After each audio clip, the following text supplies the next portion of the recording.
Hi, quick fire roast pork. Get your Bramley apple, peel it, put it in a saucepan, put it on minimum heat, allow it to make apple sauce. It'll just take time. Your potatoes, peel your potatoes as per normal. Okay, add them, boil them for 5 minutes, shake it up so that the outside becomes flaky. Add to preheated oil in your baking dish. Meanwhile, turn your main oven up to full whack. Get your pork loin.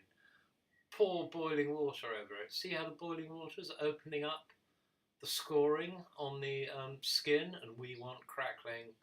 Okay, right. That has opened up all the pores. Then you rub in oil and salt.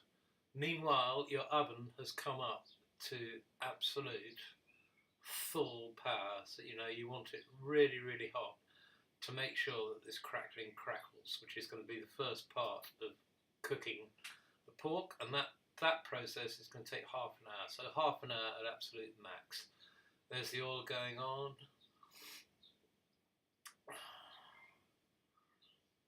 There's the salt. Right, into the oven. Okay, as quickly as possible into the oven. And that's what it looks like when it comes out, completely crackled. Now, most important bit, gravy. Get the thing you've roasted the pork in. Add flour. Heat it up nice and gently. I don't know. I had this on about 3. Add flour. Mix it in with all the meat juices and the juices from the vegetables that were in the pan when we were cooking the pork.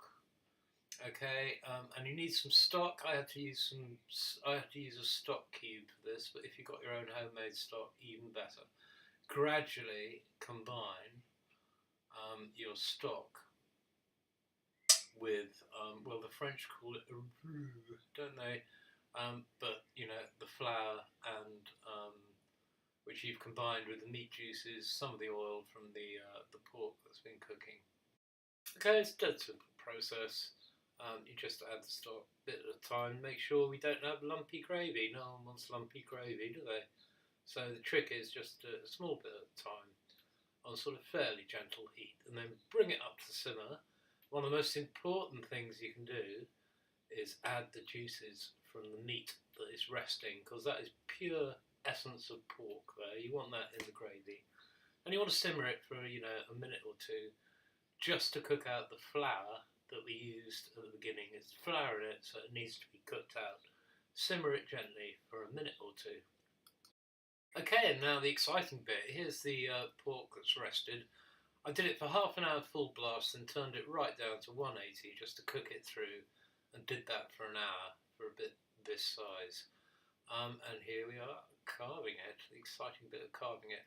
It's completely crackled. All that stuff I did, boiling water over it and drying it out, adding oil and salt, works every time. I haven't come across any other method that works every time. It's crisp as hell, pulls away very, very nicely.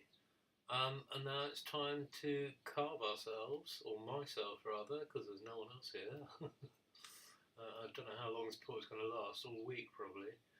A nice bit of pork. It's been chined, so it's coming away from the bones quite nicely. Best bit of the meat is right to the bone, right next to the bone. Chinese say, closer to the bone, sweeter the meat, which is why they so enjoy short ribs, of course, that you can get down your local Chinese, that you peel off with your teeth. That to the Chinese is the best bit, as is the end of a chicken wing, for instance. So there we go. It's cooked right through. It's absolutely fine. Okay, well, all that excitement's been going on. We've been cooking spuds. I got 2 ovens in this range of mine, so I did it in a separate oven.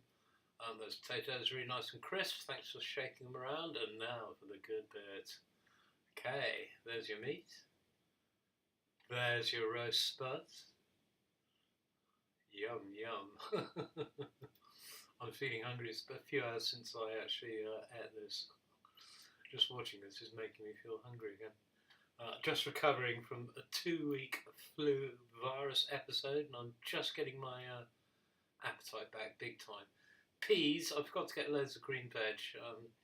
These have been steamed in the microwave. These peas, which is a good way to do them. And there's our delicious gravy, which contains all the goodness of the meat and everything else. Essence of pork in it. One more thing, mustn't forget our delicious apple sauce, which is just apples. You can add a bit of lemon juice to it if you like. I don't bother, the brown is quite strong enough to cut through the sort of greasy richness. Bit of crackling, there you go.